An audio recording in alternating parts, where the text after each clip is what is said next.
ತೇಜಸ್ವಿನಿ ಅಂತ ನಾನು ಗ್ರೀನ್ ಲೈಫಲ್ಲಿ ವರ್ಕ್ ಮಾಡ್ತಾ ಇದ್ದೀನಿ. ಅಮ್ಮಗೆ ಏನೇನು ವಾಸಿ ಆಗೈತೆ ಇಲ್ಲಿ ಬಂದು ಅಂತ ಕೇಳೋಣ ಬನ್ನಿ. ಅಮ್ಮ ನಮಸ್ತೆ. ನಮಸ್ತೆ. ಅಮ್ಮ ನಿಮ್ಮ ಹೆಸರೇನು? ಭಾಗ್ಯ. ಯಾವ ಊರಮ್ಮ? ಮದ್ದೂರು. ಎಷ್ಟು ವಯಸ್ಸಿದೆ? 62. ಅಮ್ಮ ನಿಮ್ಗೆ ಯಾರು ಹೇಳಿದ್ರು ಗ್ರೀನ್ ಲೈಫ್ ಈ ಥರ ನಡೆಸಿರ್ತೀವಿ? ನಮ್ಮಲ್ಲಿ ಒಬ್ಬರು ಬರ್ತಾ ಇದ್ದಾರೆ ಆಲ್ರೆಡಿ, ಅವರೇ ಹೇಳಿದ್ದು. ಅಮ್ಮ ನಿಮ್ಗೆ ಏನೇನು ಸಮಸ್ಯೆ ಇದೆ? ನನಗೆ ಸಮಸ್ಯೆ ಅಂದರೆ ಶುಗರ್ ಇತ್ತು. ಶುಗರ್ ನನಗೆ ಒಂದು ದಿವಸಕ್ಕೆ ಒಂಥರ ಆಟಾಡಿಸ್ತಾ ಇತ್ತು ನನ್ನನ್ನು.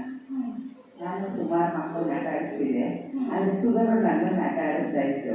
ಹಾಗಾಗಿ ಭಯ ಆಯಿತು. ಶುಗರು ಒಂದು ದಿವಸಕ್ಕೆ ಒಂದೊಂಥರ ಇದೆಯಲ್ಲ, ಏನಪ್ಪ ಇದು ಸೈಲೆಂಟ್ ಕಿಲ್ಲರ್ ಬೇರೆ ಸಾಲೋದಕ್ಕೆ. ನಾನು ಇನ್ನೊಂದಷ್ಟು ವರ್ಷ ಬರೀಬೇಕು ಅಂತ ಆಸೆ ಇದೆ, ಆದರೆ ಯಾಕೆ ಈಗ ಆಗ್ತಾ ಇದೆ ಅಂತ ಭಯ ಆಯಿತು. ಆಮೇಲೆ ಅವರು ನನಗೆ ಹೇಳಿದ್ರು, ಈ ಥರ ಇದೆ ಮೇಡಮ್, ನಾನು ಹೋಗ್ತಾ ಇದ್ದೀನಿ ಅಂತ. ಸರಿ ನೋಡೋಣ ಅಂತ ಹೇಳ್ಬಿಟ್ಟು ಬಂದೆ.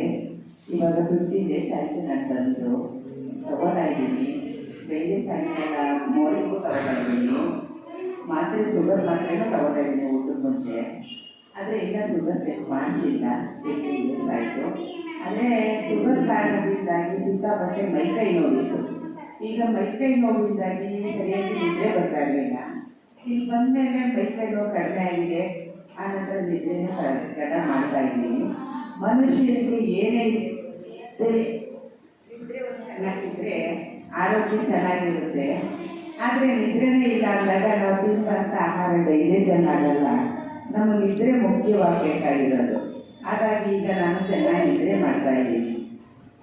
ಅಷ್ಟ ಊಟ ಮಾಡ್ತಾ ಇದ್ದೀನಿ, ನಿದ್ರೆ ಮಾಡ್ತಾ ಇದ್ದೀನಿ.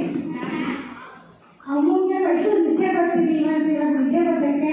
ಅವರು ಜೋರಾಗಿ ಚಪ್ಪಾಳೆ ಬರಲಿ, ಅವರು ಡಿಸಿಪ್ಲಿನಿಂದ ಬರ್ತಾರೆ. ಅವ್ರಿಗೆ ಶುಗರ್ ಜಾಸ್ತಿ ಇದ್ದಂತೆ, ಈಗ ಬಗ್ಗೆ ಸ್ವಲ್ಪ ಪರವಾಗಿಲ್ವಂತೆ, ಮೈಕೈನೂ ಬಂದಿದಂತೆ, ಇವಾಗ ಪರವಾಗಿಲ್ವಂತೆ.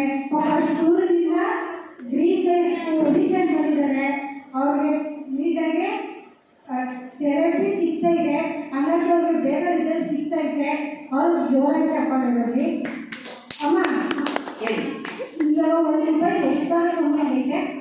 1 ರೂಪಾಯಿಗೆ ಎಷ್ಟು ಭಾಗ ಕಮ್ಮಿ ಆಗೈತೆ? 20% ಕಡಿಮೆ ಆಗಿದೆ. ಅಮ್ಮಗೆ 20% ಕಮ್ಮಿ ಆಗೈತೆ. ಜೋರಾಗಿ ಚಪ್ಪಾಳೆ ಬರಲಿ. ಅಮ್ಮ ನಿಮಗೆ ನಿದ್ರೆ ಜೀರ್ಣಕ್ರಿಯೆ ಎಲ್ಲ ಬಂದಿಲ್ಲ? ಜೀರ್ಣಕ್ರಿಯೆ ಎಲ್ಲ ಚೆನ್ನಾಗಿಲ್ಲ? ಇಲ್ಲ, ಯಾವ ಮನುಷ್ಯರಿಗೆ ನಿದ್ರೆ ಚೆನ್ನಾಗಿರುತ್ತೋ ಅವರಿಗೆ ಎಲ್ಲ ಚೆನ್ನಾಗಿರುತ್ತೆ.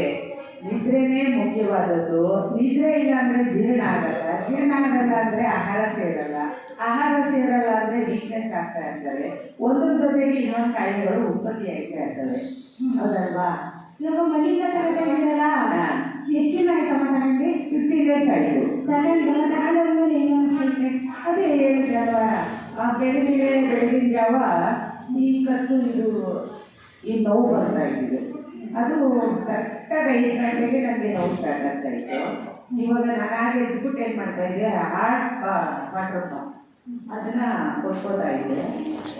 ಹಾಟ್ ವಾಟರ್ ಬಾಟ್ಲು ಆಗ ಸ್ವಲ್ಪ ಅರ್ಥ ಆಗ್ತಾ ಇತ್ತು.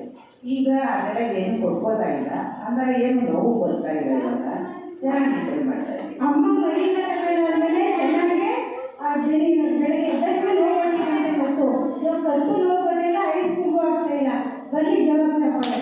ಎಲ್ಲ ಮಲ್ಲಿಗೆ ತಗೋಬೇಕು. ಯಾಕಂದರೆ ಅಮ್ಮಗೆ ಇವಾಗ ಏನು ನೋವಿಲ್ವಂತೆ. ಹಂಗಾಗಿ ಬೆಳಗ್ಗೆ ಎದ್ದು 5 ಗಂಟೆಗೆ ಬೆಳಗ್ಗೆ 7 ಗಂಟೆ ಎದ್ದು ಆಗದಿದ್ರು ಪಾಪ ಇವಾಗ ತೊಂದರೆ ಇಲ್ಲ, ಆರಾಮಾಗಿ ನಿದ್ದೆ ಮಾಡ್ಬೋದು.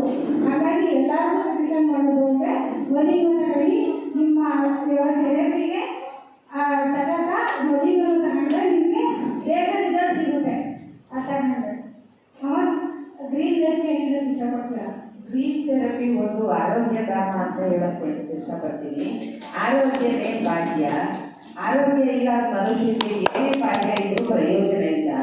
ಕೋಟಿಗಟ್ಟಲೆ ಹಣ, ಆಸ್ತಿ, ಒಡವೆ, ವಸ್ತ್ರ ಏನೇ ಇದ್ರೂ ಪ್ರಯೋಜನ ಇಲ್ಲ. ಆರೋಗ್ಯದ ಮುಂದೆ ಅವೆಲ್ಲ ನಿಲ್ಲು ಅಂತ ನನ್ನ ಅಭಿಪ್ರಾಯ. ಆದರೆ ಗ್ರೀನ್ ಥೆರಪಿಯಲ್ಲಿ ನಿಧಾನ, ಮೆಡಿಸಿನ್ ಅಷ್ಟು ಬೇಗ ಕ್ಲಿಯರ್ ಆಗಲ್ಲ. ಕಾಯಬೇಕು, ತಾಳ್ಮೆ ಇರಬೇಕು, ನಂಬಿಕೆ ಇರಬೇಕು ಅಂತ ಹೇಳಕ್ಕೆ ಇಷ್ಟಪಡ್ತೀನಿ. ಅವರಿಗೆ ಮ್ಯಾಟ್ ಬುಕ್ ಮಾಡಿದ್ದೀರಾ ಅಲ್ವಾ? ಹೌದು, ಮ್ಯಾಟ್ ಬುಕ್ ಮಾಡಿದ್ದೀರಿ. ಯಾಕೆ ಬುಕ್ ಮಾಡಿದ್ರಿ ಅಮ್ಮ?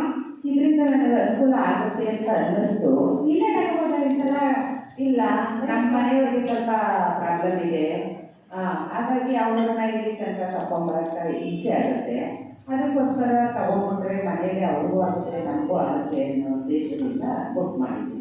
ಅಮೂಲ್ಯ ಬಳಿ ಜೋರಾಕ್ಷ ಪಡೆ ಅವರು ಹೊರಗಡೆ ಅವ್ರ ಹೆಣ್ಮಕ್ಳಿಗೂ ಬರೋಕ್ಕಾಗಲ್ಲ ಅಂತ ಮನೆ ತಗೋತಾ ಇದ್ದಾರೆ. ಅವರು ತಮ್ಮ ಜೊತೆಗೆ ಅವ್ರ ಕುಟುಂಬದ ಹೆಸರು ಕಾಪಾಡ್ತಾ ಇದ್ದಾರೆ.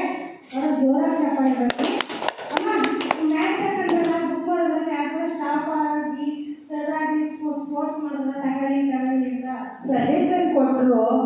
ಯಾಕೆ ಅಂದರೆ ಥೆರಪಿಯಲ್ಲಿ ನಾವು ಕ್ರೌಡ್ ಇದ್ದಾಗ 10 ನಿಮಿಷ ಕೊಡ್ತೀವಿ, ಕ್ರೌಡ್ ಇದ್ದಾಗ ಅರ್ಧ ಗಂಟೆ ಕೊಡ್ತೀವಿ. ನೀವು ಮನೆಗೆ ತಗೊಂಡ್ರೆ 1 ಅವರ್ ತಗೋಬೋದು. ನಿಮ್ಗೆ ಅದರಿಂದ ಅನುಕೂಲ ಇದೆ. ನಿಮ್ಮ ಒಂದು ಕೆಪಾಸಿಟಿ ತಗೊಂಡ್ರೆ ನಿಮ್ಗೆ ಅನುಕೂಲ ಆಗುತ್ತೆ. ನಿಮ್ಮ ಆರೋಗ್ಯ ನೀವು ಕಾಪಾಡ್ಕೋಬೋದು ಅಂತ ಹೇಳಿದ್ರಷ್ಟೇ ಕಂಡೀಷನ್ ಆಗು ನೀವು ತಗೊಳ್ಳೇಬೇಕು ತಗೊಳ್ಳಿ ಅಂತ ಯಾರು ಒತ್ತಾಯ ಮಾಡಿದ್ರು. ಅದೇ ದುಡ್ಡೇನ ಕೇಳ್ತಾರ ಇಲ್ಲ ಇಲ್ಲ ಅವ್ರ 5G ತಗೋತೀರಲ್ಲಮ್ಮ, ನಿಮ್ಗೆ ಏನೇನು ಕಮ್ಮಿ ಆಗಿದೆ 5G? 5G ತಗೊಂಡ್ರಿಂದ ಸ್ವಲ್ಪ ಶುಗರ್ ವೇರಿಯೇಷನ್ ಆಗ್ತಿದ್ರಿಂದ ಕಾಲು ಬೆಂಡ್ ಆಗ್ತಾ ಇತ್ತು ರೈಟ್ ಸೈಡು. ಈಗ ಅದು 5G ತಗೊಂಡ್ಮೇಲೆ ನನಗೆ ಬೆಂಡ್ ಆಗೋದು ಕಡಿಮೆ ಆಗಿದೆ. ಅದು ನಾನೇನು ಮಾಡ್ತಾ ಇದ್ದೆ, ಡೈಲಿ 1 ಅವರು ಬಿಸಿನೀರಲ್ಲಿ ಉಪ್ಪು ಹಾಕೊಂಡು ಬಕೆಟಲ್ಲಿ ಇಟ್ಕೊಂಡು ಕೂರ್ತಾ ಇದ್ದೆ. ಈಗ ಅದನ್ನ ಬಿಟ್ಬಿಟ್ಟಿದ್ದೀನಿ.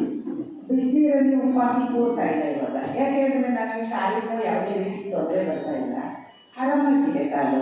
5Gಯಿಂದ ಅಮ್ಮನಿಗೆ ಬೆಂಡಾಗಿದ್ದಂತೆ ಕಾಲು ಅವರೆಲ್ಲ ಗುಣ ಆಗೈತೆ. ಆಮೇಲೆ ಶುಗರ್ ಸ್ವಲ್ಪ ವೇರಿಯೇಷನ್ ಆಗಿದೆ. ಅವ್ರಿಗೆ ಜೋರಾಕ್ಷ ಪಡೆ ಬಗ್ಗೆ ಬಾಡಿ ಸ್ಕ್ಯಾನರು ಎಲ್ಲ ಸ್ವಲ್ಪ 2 ಪಾಯಿಂಟ್ 3 ಪಾಯಿಂಟ್ ಈ ಥರ ವೇರಿಯೇಷನ್ ಕಂಡಿದೆ. ಲಾಸ್ಟ್ ಟೈಮ್ ಮಾಡಿದ್ದಕ್ಕೂ ಈ ಟೈಮ್ ಮಾಡಿದ್ದಕ್ಕೂ ವ್ಯತ್ಯಾಸ ಇದೆ. ಯಾವುದೋ ಒಂದು 3 ಪಾಯಿಂಟ್ ಮಾತ್ರ ಸ್ವಲ್ಪ ಹಾಗೆ ಜಗ್ಗಿಲ್ಲ ಹೋಗಿದೆ. ನೋಡೋಣ ಜಗ್ಗಿಸೋಣ ಅದನ್ನು. ಮಸಾಜ್ ನೋಡಿದ್ದೆಲ್ಲ ಕರೆಕ್ಟಾಗಿದೆ. ಮಸಾಜ್ ಬಂದಿಲ್ಲ ಇಲ್ಲಪ್ಪ, ಇವತ್ತಿಗೆ 50 days ಆಯಿತು. ಯಾವತ್ತೂ ತಗೊಂಡಿಲ್ಲ ಅದನ್ನು. ಕೊಟ್ಟರೆ ಖಂಡಿತ ತಗೋತೀನಿ. ಸರಿ ಅಮ್ಮ, ನಿಮ್ಮ ಹೆಸರಲ್ಲೇ ಭಾಗ್ಯ ಅಂದರೆ ಅದೃಷ್ಟ ಐತೆ. ಹೌದಾ? ಬನ್ನಿ ಆಯ್ತು ಖಂಡಿತ.